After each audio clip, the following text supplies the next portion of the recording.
Right, yes, I've been asked to talk about community sport. When Annette told me the theme and the topic, I did wonder what it was that I would be able to talk to you about, because if I look at what I do day to day, I'd spend 98 or 99% of my time on legal issues that affect professional rugby, and even though the whole legal framework, as we will touch on, cascades down to the community level, you know, legal issues are not really, if you're looking at rugby in particular, top of mind for a lot of our community providers in rugby.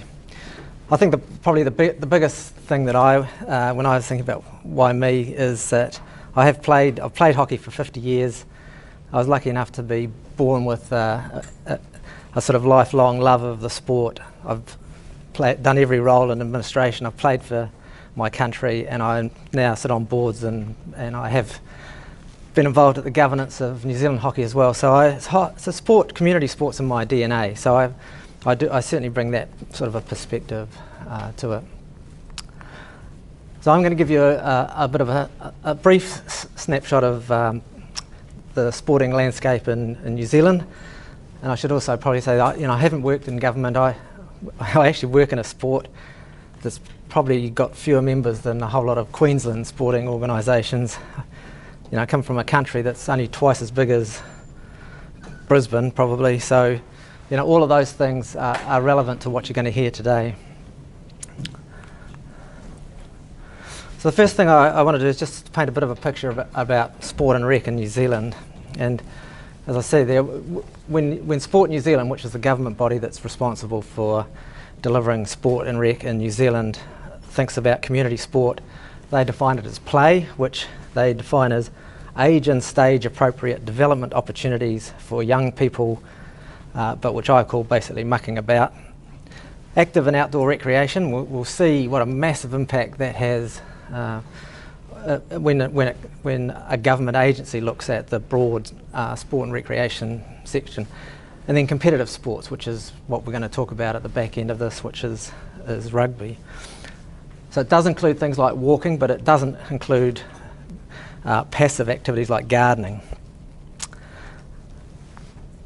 Sport New Zealand will tell you that community sports are alive and well and a valuable part of New Zealanders' lives.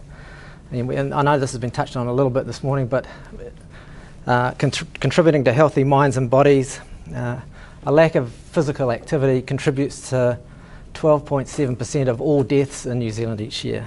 You know, which is a pretty extraordinary statistic. Physical activity improves cognitive function, academic achievement, builds stronger bones and body, and so for all those reasons, it's a good thing to do from a health perspective.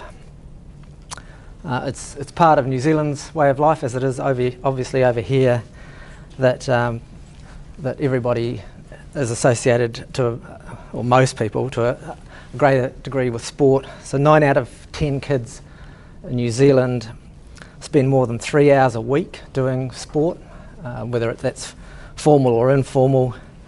3 out of every 4 adults take part in sport each week. There's 1 million volunteers that are active in sport in New Zealand, and at least 1/3 of adults belong to a sports club or a gym. So that's what sport means to New Zealanders.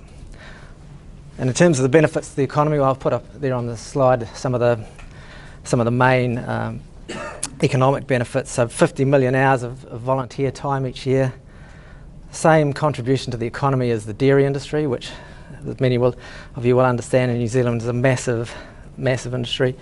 And some 50,000 people work in sport in New Zealand. So, you know, we're lucky in our country that we've got a physical environment that's conducive to sport. For my generation, we've grown up in a culture where we've developed a lifelong love of the game, love of sport, love of activity. For many of us, we've developed lifelong friendships out of it. But as we're going to see, that's probably not necessarily the case, looking around this room for at least a third of you. So if we look at the challenges for community sport from a New Zealand perspective, urbanisation. So in New Zealand there's 213 different ethnic communities, and if you look at Auckland, which is our biggest city, let's say it's roughly 1.5 million people, there's 37% of people who live in Auckland weren't born in New Zealand. So the urbanisation and changing ethnic diversity is a massive issue, particularly in our biggest city. The point's been made already this morning around fitting sport into busy lifestyles. And again, as you'll see on the next slide, the demand for individualised sport, which you can play at a time that suits with your mates or on your own or whatever, that's taking over to a large degree organised sport, and so you'll see some of the numbers that flow out of that. Young people have increasingly sedentary lifestyles. In New Zealand, kids spend over 80% of their leisure time on passive activities and social entertainment activities. 80%. At least 2/3 of kids have, and New Zealanders, Kiwis I should say, have access to smartphones, and 3 out of 4 Kiwis have internet access. So the whole way in which we communicate with each other is changing, and demand is increasing for a whole wider range of sporting activities. And if you look at the 2013-14 Active New Zealand Summary survey, at least, which we're going to look at shortly, there's more than 100 different activities that are now categorised as sport.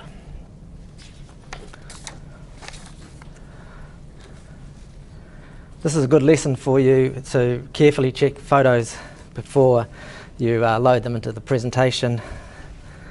And my former, now soon to be former PA will learn that lesson the hard way.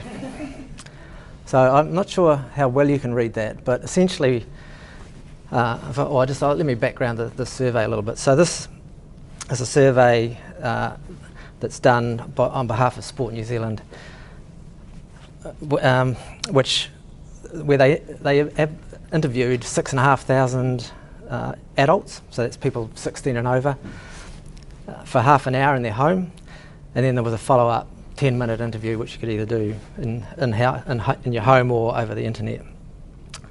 And so 6,500 did the initial interview, and 6,200 of those people did the follow-up interview.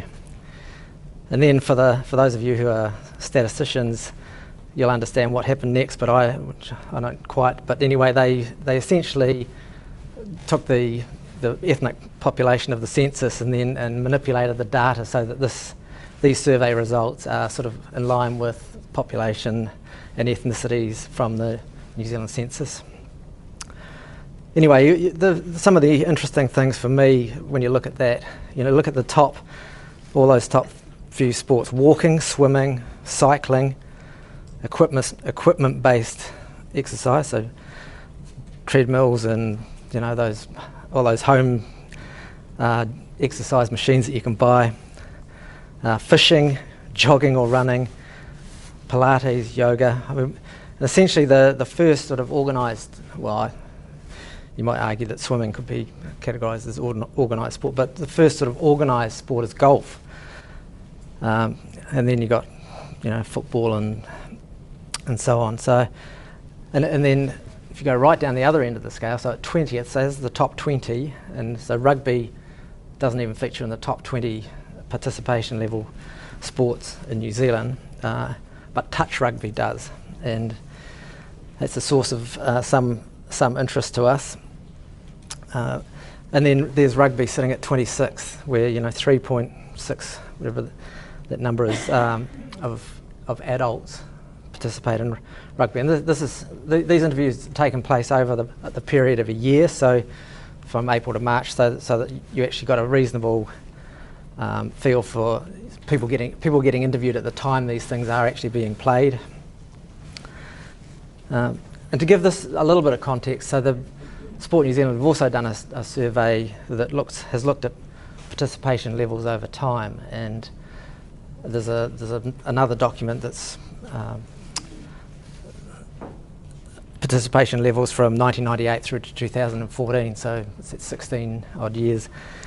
And basically what that, if you look at the results from that survey, that'll show you that all participation levels in sport have declined over that period of time, but the major areas where the participation levels are falling are 18 to 24-year-olds, Māori and Pacific Island people, and people living in lower socio-economic areas.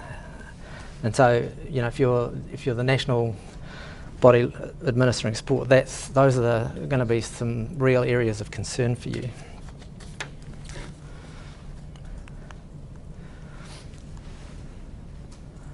So Sport New Zealand have come up with a community sports strategy themselves, and as you can imagine, that, you know, they're the sort of the body with oversight. They're not necessarily the deliverers. They're the funders. They're interested in connecting the people that actually do deliver sport. But so essentially, they've said for us there's going to be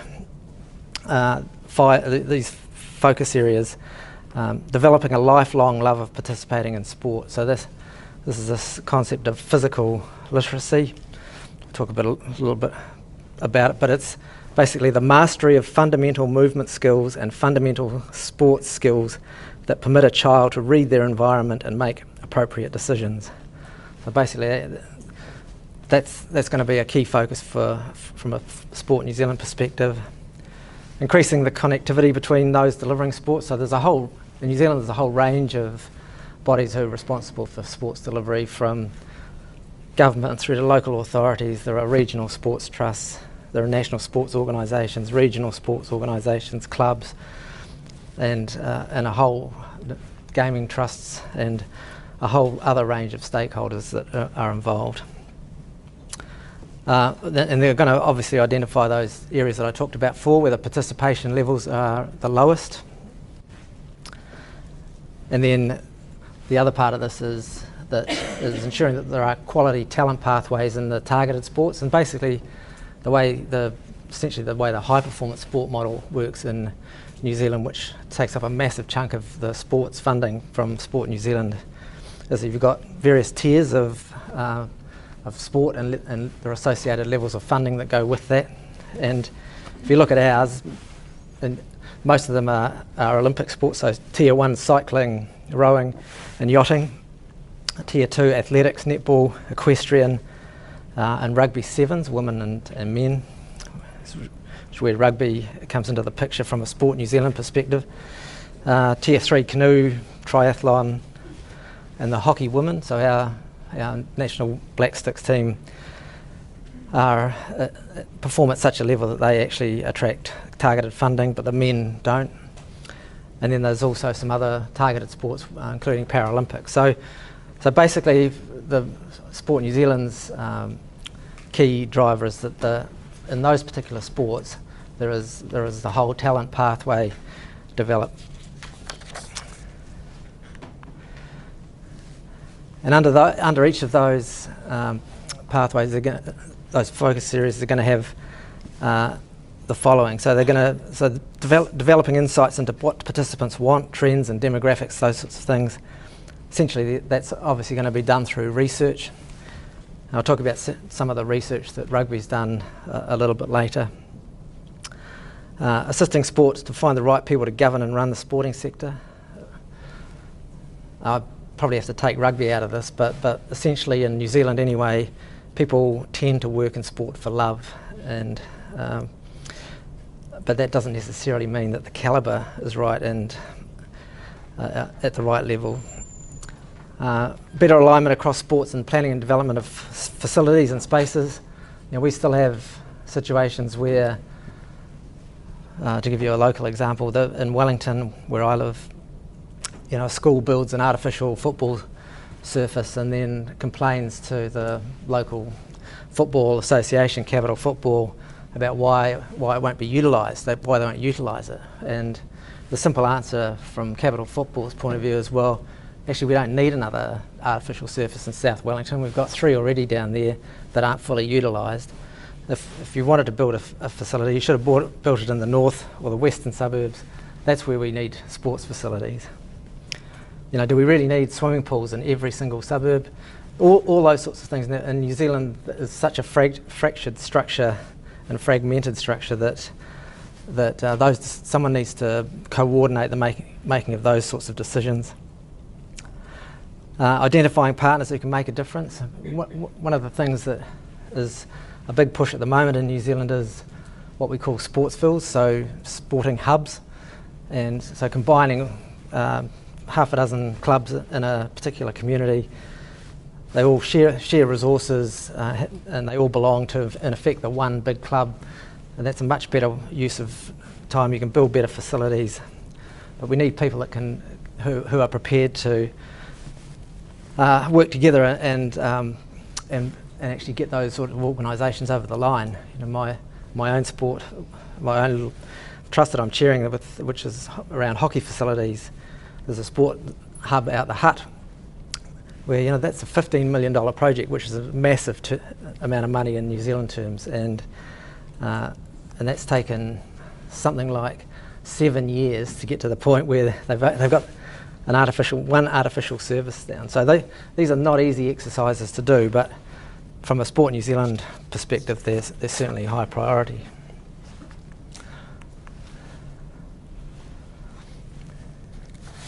So I'm not going to wow on about the All Blacks and give you all the stats around the Bledisloe Cup and do all of that sort of stuff. We're all going to, but the reality is, though, that All Blacks aren't just just pluck them out of the air. Unless the pyramid is right, we won't be continuing to produce All Blacks who keep winning on the world stage.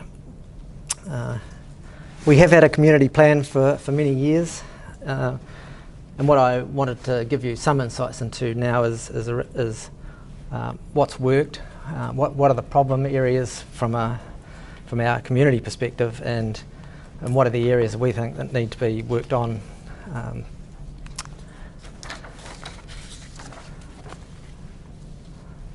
So that slide just summarises the key factors that the community plans focus on. So young people, so that's basically primary school kids. Point B is around secondary school. Rugby being the sport of choice in Auckland, again, I'll take you through each of these, the specifics, but essentially Auckland comprises 3 of our larger provincial unions, and the vast bulk of, there's an extraordinary number of potential rugby players there. So if you're not getting rugby right in Auckland, we're failing the sport badly. Talked this morning, you heard about the need for rugby clubs to fulfil the needs of their communities. In New Zealand, you'll find that a lot of rugby clubs are actually a social hub for communities. There's probably, there's way fewer rugby clubs than there used to be, but it was certainly a social hub for a heck of a lot of communities. And if you contrast that with a sport like hockey, where essentially all the clubs in hockey now are virtual clubs. There's no club rooms. You all play it on artificial surfaces at central locations, and you may or may not have facilities there to get changed in or whatever. But in rugby, you still got the traditional club rooms in most cases, and so there's a big push to try and keep the clubs themselves working well and serving the needs of their communities. And then the last point's really around governance and management of the sport.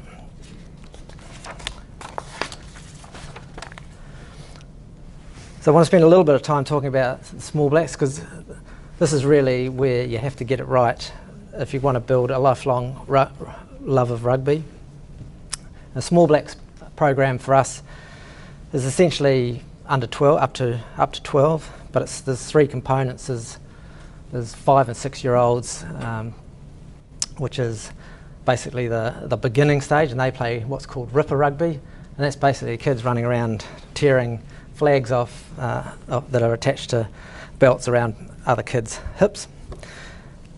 And that's 7 aside. It's played on a little less than half the field. 20-minute halves, 2 20-minute halves.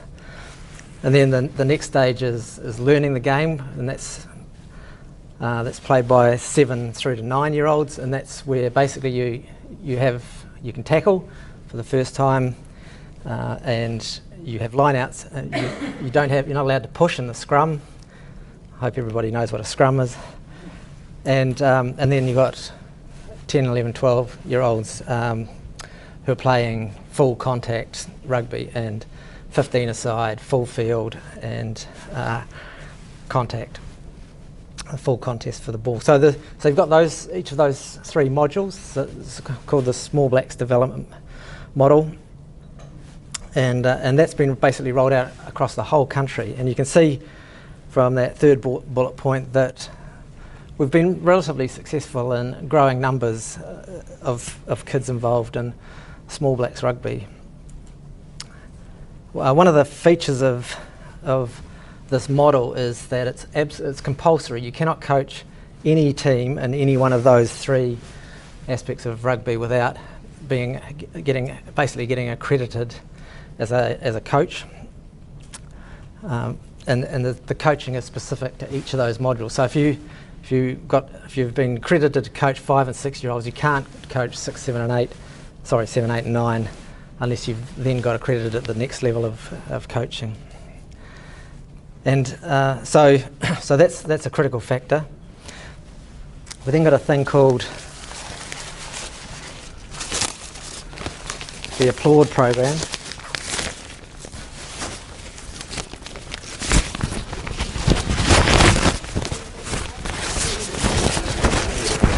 Feel free anytime if you want to. Thank you very much. And so this is a program that's been developed to improve sideline behaviour, and there's a whole package of things you can get in. But one of the interesting things for me, and we might get onto this a bit later when we get to the discussion about how to get all the rules adopted across a sport. So this is a voluntary program. So if you're a school or a club, you actually have to fill in I want to connect to the applaud program, and send that into New Zealand Rugby, and then you get sent out a package of a whole lot of things. So you pin that on the crossbar of the goal post. You get, and this is awesome. Look at that. Let success be your child's dream, not yours. And does anybody in the room not know who that is? I want to throw darts. No, you don't. You want to take them home.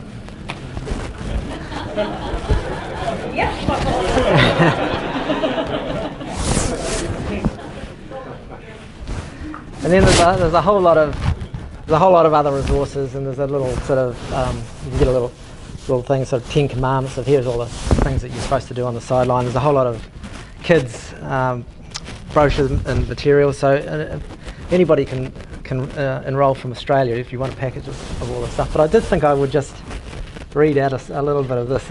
I think this is lovely. The book's called My Parents Are Ugly. There are 15 children in our squad, and we have a little dream: to have fun playing rugby and have an awesome team. I love my mum and dad a lot, as they're both so very cuddly, but when they come to rugby, they become so very ugly.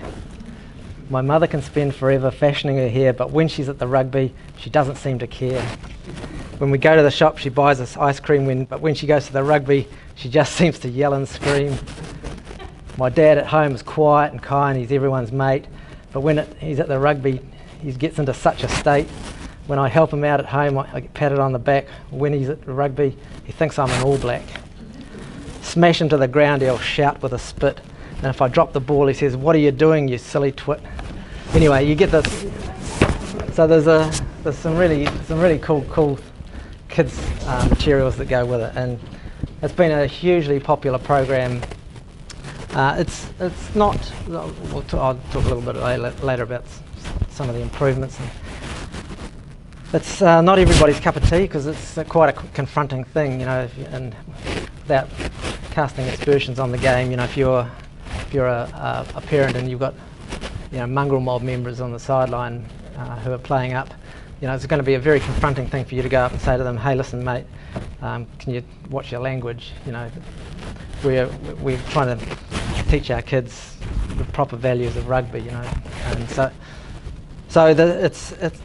it's also a voluntary thing. So you opt in or not, and one of the issues I think for New Zealand rugby is whether to try and compel people to adopt this sort of a framework.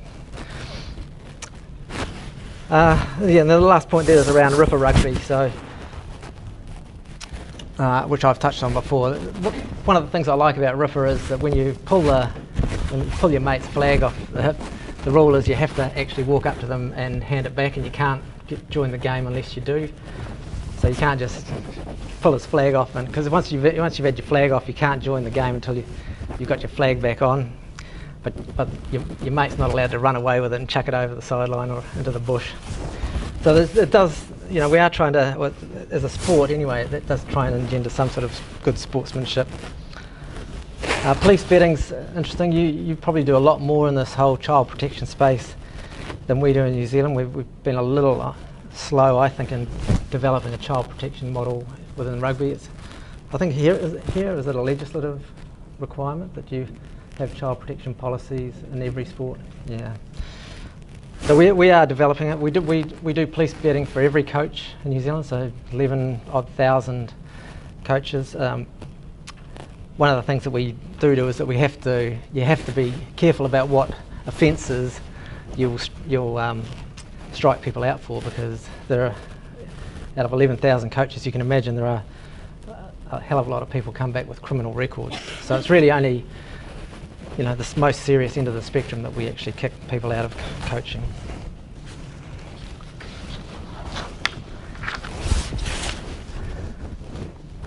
Secondary schools, whoops, my one slide too many on. Yeah, so secondary schools is one area where we haven't done so well. You see from those numbers that numbers of kids playing footy in secondary schools has declined. We have a thing called the Rugby Administrators in School. New Zealand pays something in the order of $4,500 to every secondary school in New Zealand to basically fund somebody to administer rugby in that school, and which no other sport in New Zealand could afford to do or does do. But as you can imagine, that's the outcomes are still quite dependent on the calibre of the people involved. The next point's an interesting one: the half-time game rule. So it's not a regulation, it's not a law of the game, but New Zealand has basically issued an edict that the secondary school, every player in the 22 has to have half a game. And you can imagine how popular as a policy or as an instruction that was, particularly if you were the coach. But our feeling now is that it's pretty much been accepted throughout the whole of the game as if it is one of the laws of the game. It's just, if you want to play rugby, you have to accept that everybody who plays will get half a game. When I talk there about safety measures, I'm talking there really about more weight gradings. I mean, you can imagine that by the time people are at secondary school, and even some primary school kids are 100 kilos, and so it's one of the safety features you can build into the sport is that you can build in weight gradings based on weight, which is one of the initiatives we've done. And the other one is around the concussion or the return to play protocol, around when players are concussed. In secondary schools, it's basically compulsory to have a 4-week stand down. Doesn't matter if you feel fine or your doctor thinks you're fine, you have to stand down for that period of time, which is a lot long, is potentially a lot longer than for adult rugby. And we have got good pathways to first 15 rugby. First 15 rugby is incredibly strong in New Zealand. In fact, it's televised pretty much as at least 50 games of first 15 footy on live TV in New Zealand, thanks to Sky. And and you can imagine that's massive in schools. The difficulty is the teams below that and ensuring that they have quality coaching and refereeing.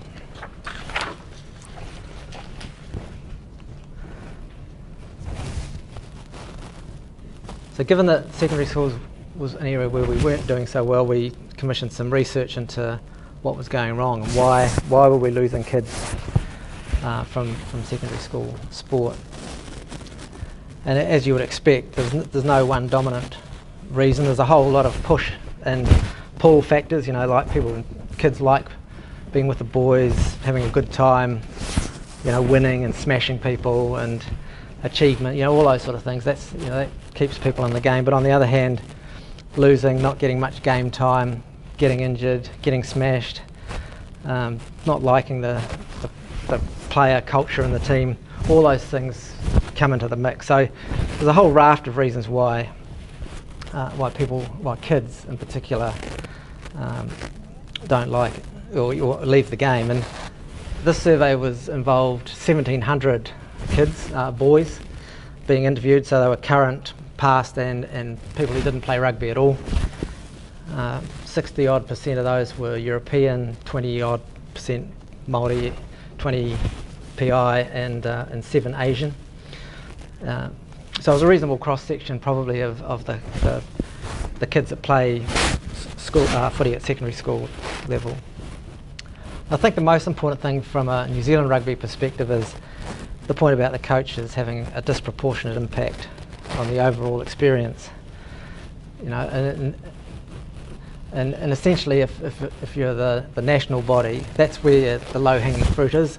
Getting coaching right, making sure that more teams have good coaches at secondary school rugby is going to have potentially that's going to have a much more long-standing impact and grow participation at that level of rugby. So that was interesting.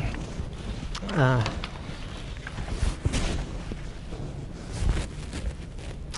was a bit of a disconnect around kids and adults, particularly in secondary school. Basically, the kids were happy for the parents to hang around, but then get out of the way on game time. And that on the bottom right, that word should be alone. But basically, kids want to be left alone at game time, whereas parents, they want to be there yelling out advice. And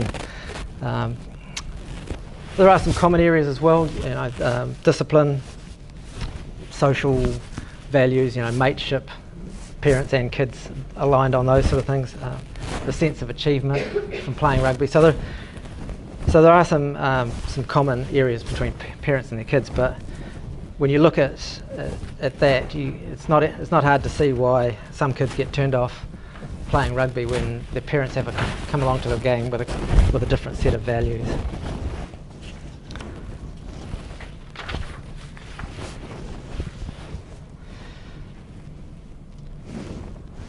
So the wider Auckland strategy is another area where we haven't done so well. In fact, poor certainly by our own acknowledgement, and certainly the feedback from the relevant provinces that we deal with up there. Auckland, I think I said it's about 1.5. In 1996 it was 1.1, so that's 400,000 people, 20 years. Forecast to grow by another 500,000 in the next 10 years. It grows by 50,000 a year, basically, Auckland. So, and you recall I said before that 37% of people who live in Auckland weren't born in New Zealand. So you've got the whole ethnic diversity thing going on. It's our biggest region. And it's our biggest underperformer in all of these key areas: Asian, young people, or young adults, 18 to 24, and people in poorer socio-economic areas. There's a thing, if you can believe this, called Asian Sevens. So one of the things we have tried is to introduce. So sevens, as you probably know, it's tackle, but it's literally 7-a-side, not scrums to any great degree. It's more for athletes than for big bulky rugby players. So they actually have a dedicated competition where, for instance, it could be an Indian team who apparently, I'm told, don't like being called Asian, but anyway, so all of the players in the team have to be Indian, and then be Malaysian or Taiwanese or Chinese, whatever, but you have to all be of the same ethnicity. Wow. And that's whilst the period of this review didn't go so well, it's actually going really well now, to the point where they have 1 and 2 day tournaments now where solely teams comprised of these ethnicities participate. But that's still probably the hardest nut to crack from a rugby administrator's perspective. Rugby, so this is the point about the clubs filling the needs of communities. What we at New Zealand, we fund 75% of the salary of what's called a club development officer. And I'll show you the numbers shortly, but so that's across 26 provincial unions, and basically they are tasked with raising the capability of people running rugby clubs. 315 warrants of fitness. So that's a product that's developed by Sport New Zealand. So that's basically an external person comes in and will look at your rugby club and then will check it off as to what sort of governance practices you've got, how you run your finances and administration, what your policies are, whether you've got your club board has a charter, all those sorts of things. And as I say, I think one of the problems with the measuring and the timing of this was that pre-Rugby World Cup in New Zealand, the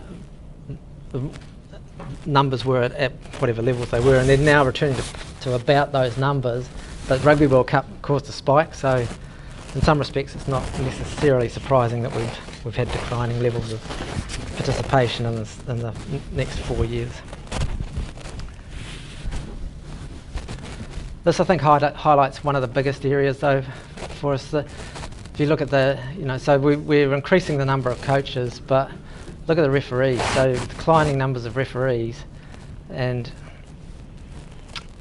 look at the retention rates for coaches.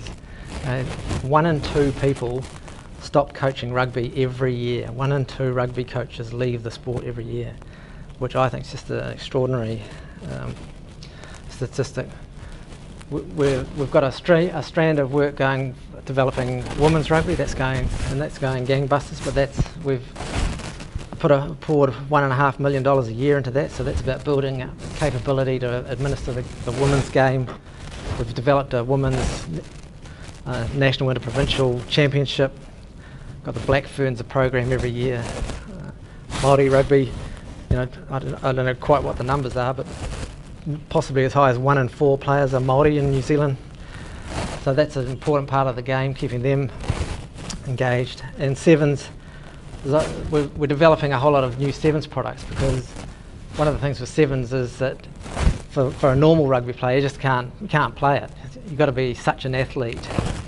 There's so few of you on such a big field that you can only play sevens if you're an athlete. And so they're now developing this thing called cross-field sevens. Basically, play it on half the field, so that all sizes and shapes can play it, and you don't have to be a massive athlete.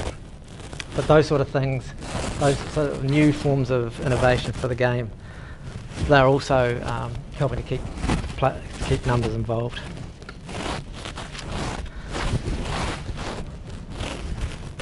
There's a snapshot of what some of the real problems. The turnover of participants in rugby is absolutely extraordinary. And if you're the administrator looking at those figures, you'd think, gee, I don't have to keep people in the sport for a little bit longer to actually do something pretty extraordinary with participation levels. But down as low as I was saying, for coaches, 1 in 2 going every year. Referees, 1 in 4 retire every year.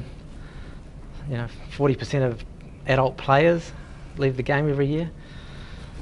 So the numbers are just quite extraordinary, especially when you think that in overall numbers, the total numbers have stayed roughly around the same, 150 odd thousand year on year. So there's a lot of people coming into the game as well, but you wouldn't have to keep them for much longer to have a hell of a big impact on participation rate.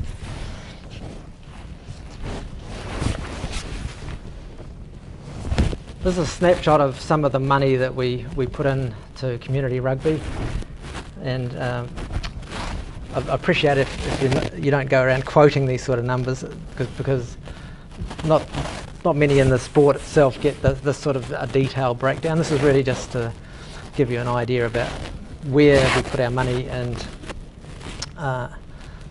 most of those areas are relatively self-explanatory. The Small Blacks thing is, we have some All Blacks ambassadors, or Small Blacks ambassadors, who are All Blacks.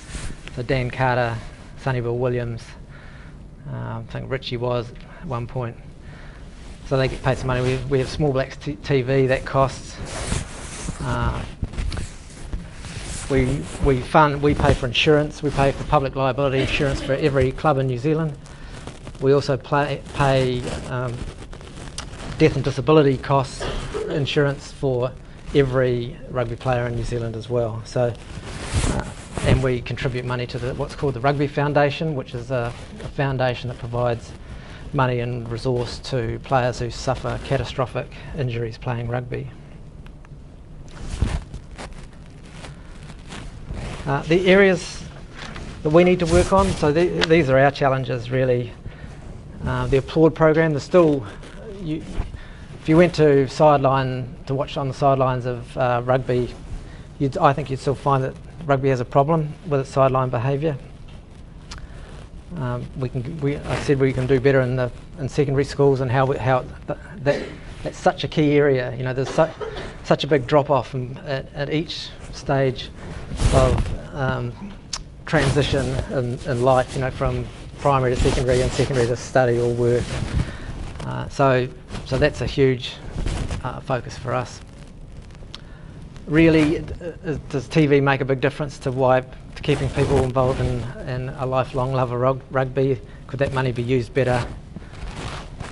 If you can believe this, concussion initiatives, we've only issued those as a directive again, so we haven't brought in a regulation requiring everybody to adopt what we've called the blue card test. So basically now, if a kid or an adult gets concussed, they get shown a blue card, so not a red or a yellow, and they're out of the game immediately for the rest of the game.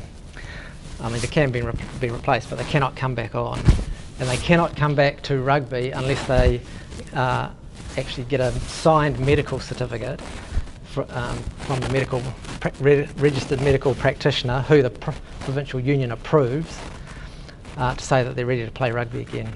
So you can't just go to your own GP and say, hey, listen doc, I feel fine, let me back. But we've only rolled that out as a voluntary thing so far, so I think that should be compulsory. We've got a massive challenge around the whole technology side of things with our database. We need a comprehensive database management system, governance training. I mean, you would apply all of these probably to every sport in New Zealand. All of these things that you can approve, and obviously Auckland.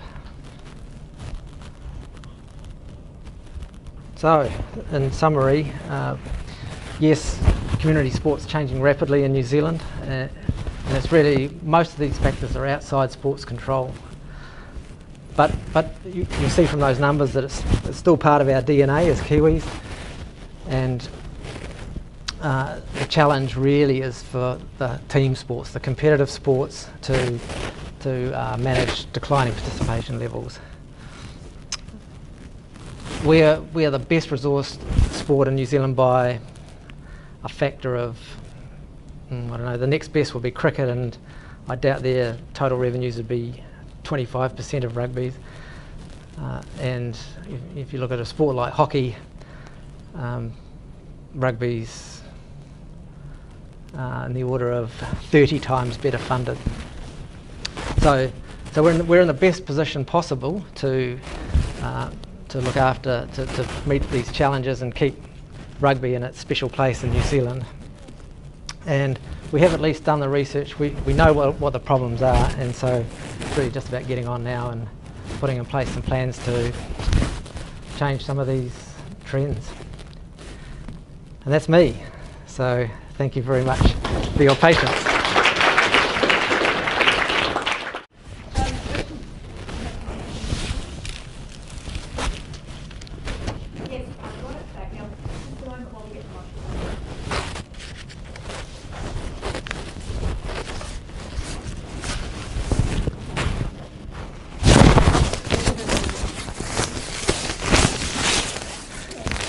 I'll give it to the lady in the front row, shall I? I was thinking I wanted it. Thank you. It's not Richie, but it's the next best thing. Do you want to put something on your, you want a bumper sticker?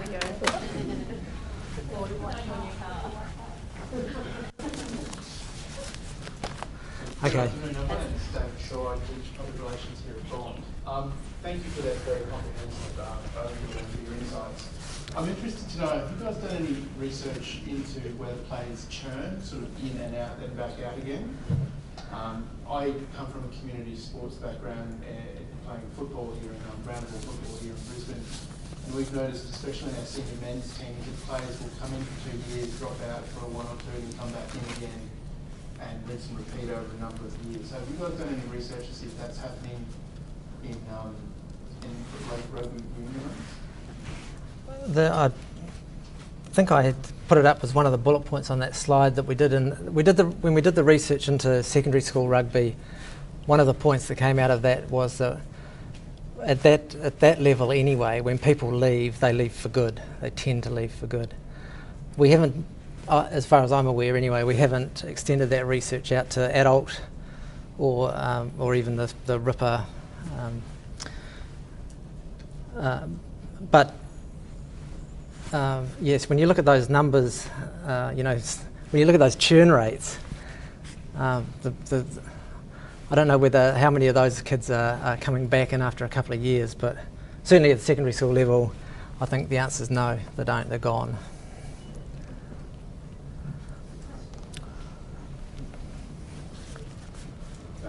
Can I ask exactly the same question about coaches and referees? I mean, my coaching experience is with under-8s, and I needed about 2 years off after that. So I wonder whether those, once they've got qualification especially, then they may well come back here and do it for a bit. Otherwise, those rates are alarming, for coaches in particular.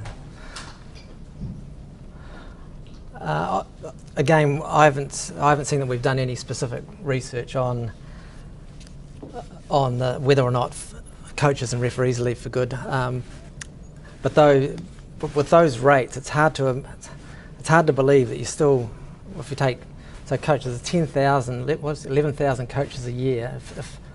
If 6 or 5.5 of those go every year, you'd have to think that keeping that at 11,000, some of them are coming back. There aren't 5,500 new rugby coaches invented every year. So logic says to me that for coaches, that's the case. Referees are a bit different. You know, when I talk to people out in the field, basically what tends to happen in some provinces anyway is that referees get pressured to come back into the game. They leave the game principally for the reasons you say, but then the numbers are such and the decline is such that they need to get.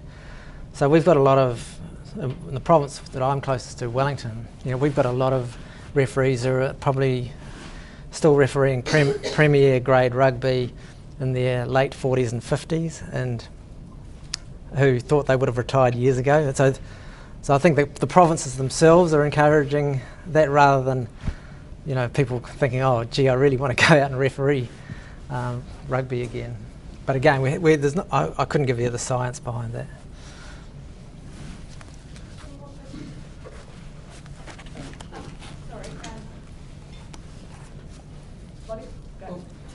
You've been talking a lot about obviously the decline in participation.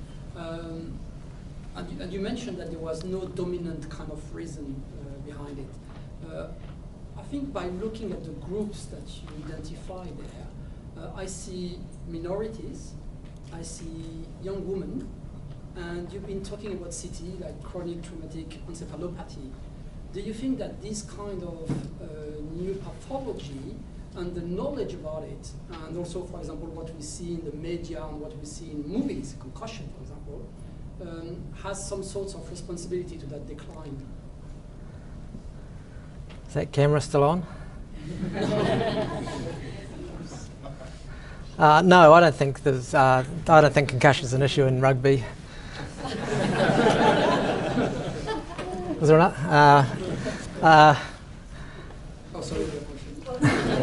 Oh no, it's a reality. It's a massive factor, and when you look at the drop-off from primary school to secondary school, I'm told that the decision maker is the mother, and when they are seeing kids get injured, and in smaller provinces, you can imagine, there just isn't the number of kids to have a lot of weight graded at that level, and in some of those small provinces, you've got kids playing massive kids, and mothers just are saying no, it's not safe, and we want you to go and play some other sport at secondary school, and that's I think it's a massive factor. I wouldn't say that it's the link to CTE, but that is that's going to be in the back of people's minds. There's no doubt about it. Keith, in community-based rugby, what's the discipline structure, the disciplinary process, and how's it resourced? So we have a New Zealand-wide disciplinary structure. It's called the Black Book. And essentially it's a copy and paste of World Rugby. So World Rugby have what's known as Reg 17, which is the on-field misconduct, and it also covers off-field misconduct. And we've adopted our own version of that. We've New Zealandised it a little bit, although there are core principles in that you have to maintain, and that applies in every province to every level of rugby, if you can believe that. So supposedly, primary school, secondary school, adult rugby, age grade rugby, rep rugby, everything. In the bigger provinces, under the rules, every province is required to have a panel of judicial officers, and in the bigger provinces they tend to be lawyers. Some of them, in the smaller provinces, they tend to be long-standing rugby people, and so the calibre of judicial people across the country varies enormously. The rules are, the regulations are 60 pages long. We recently got absolutely criticised by the Children's Commissioner in New Zealand, or Canterbury Rugby did, for the way in which a junior, it was third form rugby, was a charge of racial abuse was dealt with, because it was dealt with under what they saw as an adult regime. And so we're in the process of developing or modifying the adult regime to take into account more factors that are important in effectively dealing with minors. And but the onus of proof is balance of probabilities. So the challenge for us is, you still have to have some process. You can't just have everybody in a facilitated mediation and a restorative justice meeting at kids level, because you still have to find some way of if the child denies the racial abuse allegation, you still have to find some way of working out where the truth lies, or where you think the truth lies. So there has to be some sort of process, some sort of adversarial type process. But we can do better in that space. We can have way more involvement by parents and schools, and we can have non-rugby sanctions. So we'll look to develop that. But at the moment, it's essentially there's a principle called universality. So it's the same regime, the same penalties, same sanctioning table for all rugby players throughout the world.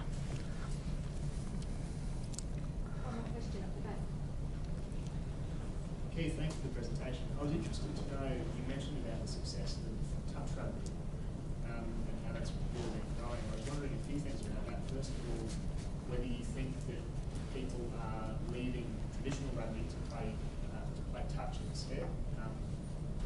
Whether you think that perhaps that's just a completely different target market, I suppose, for want of a better term. That it's the people who are playing touch rugby are never going to be playing rugby anyway. And also, I wonder if New Zealand Rugby, if you have any affiliation with those touch rugby bodies as well. In Australia, I think that the NRL, for example, is closely affiliated with touch rugby league. So I was wondering if you could expand on that. So touch rugby in New Zealand is essentially played in the off-season for mainstream rugby. So it's played over the summer months. There's basically there's no membership structure. It's nearly all just pay for play. So you make up a business house team, or you get your mates together, you play it at lunchtime or straight after work. I mean, it's immensely popular. You can see it from the numbers, but it's completely unstructured, and so it is a completely different animal to rugby. But Touch Rugby New Zealand came to us a couple of years ago, and with a view to, I think initially it would have been about sharing resources, and has ended up essentially with us looking to take them over completely. So essentially, and do what the NRL did, which is basically affiliate with touch rugby. The benefit from a club is that you get access to a heck of a lot more potential members, but really, do any of them actually want to play rugby as well? And I haven't seen any stats at all on whether or how many of them are also 15-a-side or 7-a-side rugby players. But it's there are synergies for us working much more closely with touch rugby, and we will do. We're halfway down that track, and it'll be another year, I think, probably before we make an announcement. But there are, in some provinces, they're running pilot schemes for running touch and 15-a-side rugby together on a combined basis.